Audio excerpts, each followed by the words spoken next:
So in today's weekly Jinx video, and for those that don't know, every Wednesday we do a Jinx video, whether it's about the lore, the meta, a certain build, a certain matchup, anything to do with Jinx whatsoever, and it's decided by you commenting in the comment section below, requesting something you want to see me talk about for next Wednesday's video.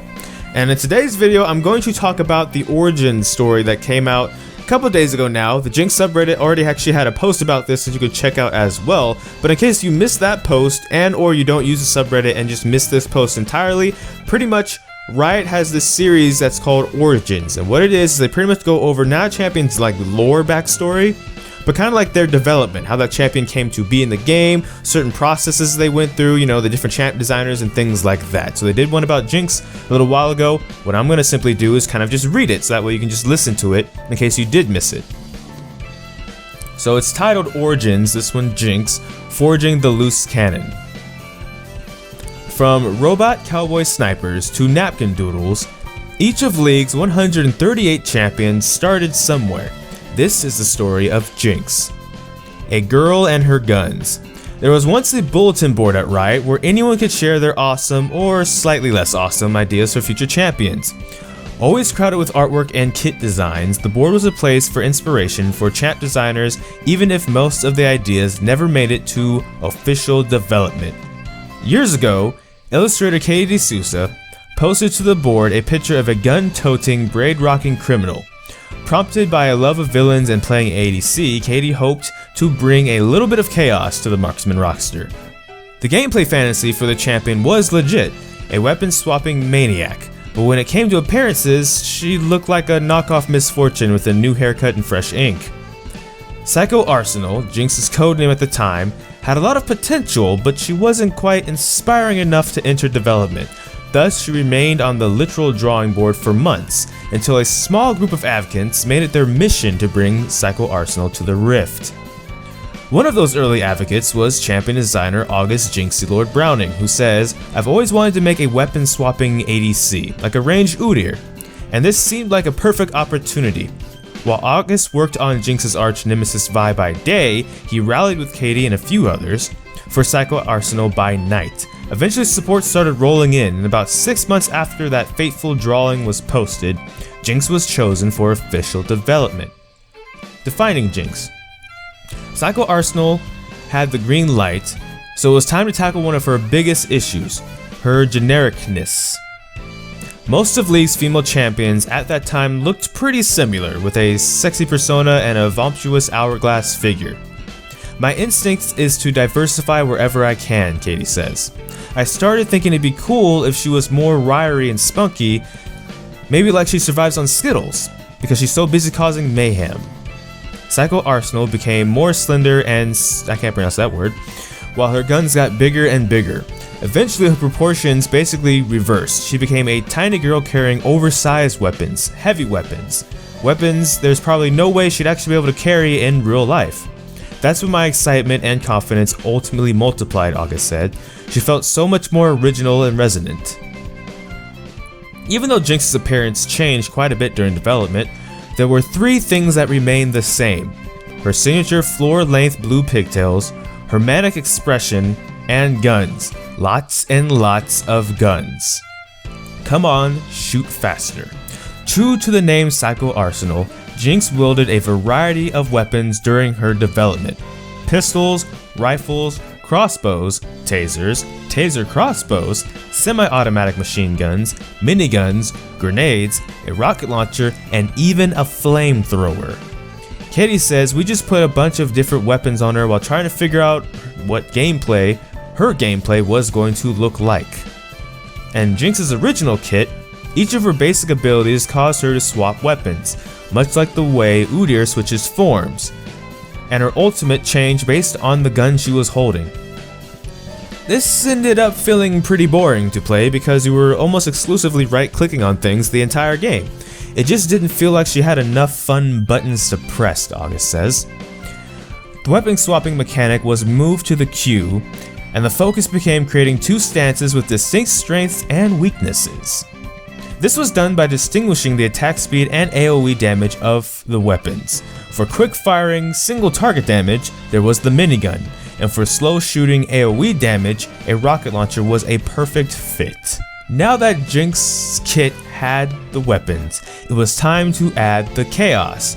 Making Jinx's gameplay feel crazy was probably the hardest part about designing her, August says. If you look at her without her passive, she just feels like a sniper with long-range rockets and traps to keep people away. But that's just not Jinx. She likes to be in on the action. And in the end, one conversation between QA analysis Blake, Squad 5 Smith, and August basically solved everything. What if when you killed someone, you went really fast? How fast? Like super fast. Blake, that's crazy.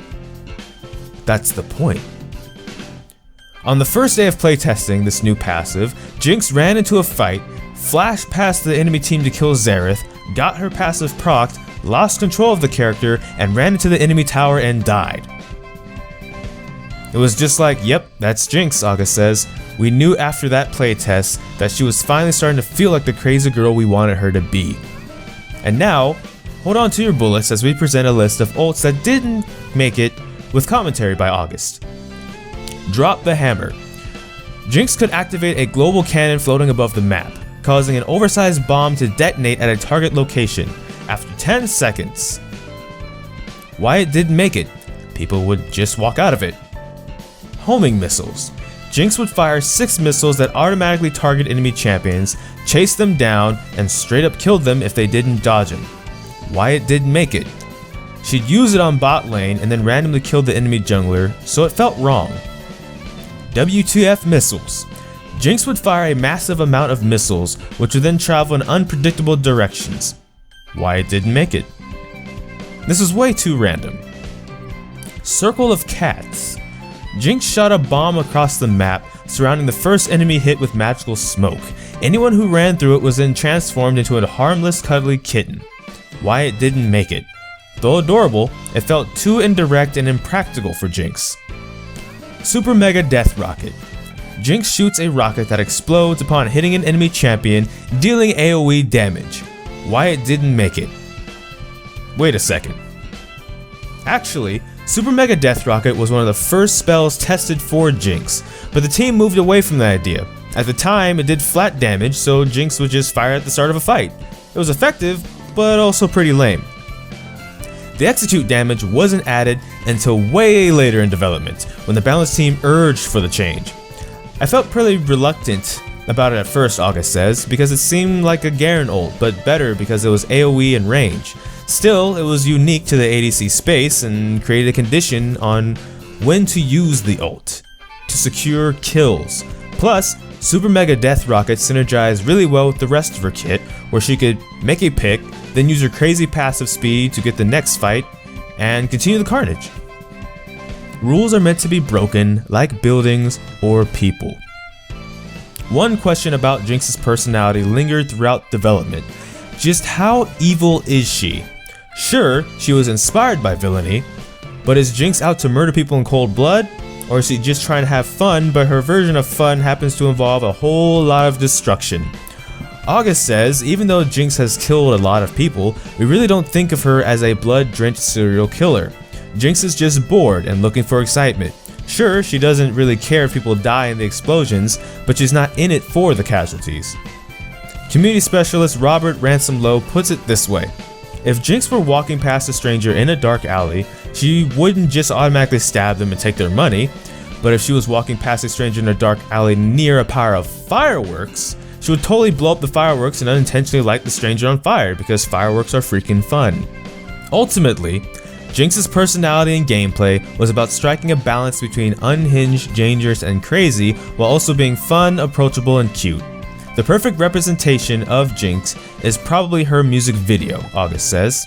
She's laughing, having a good time, and blowing stuff up, but she's not necessarily covered in the blood of her enemies. That's Jinx.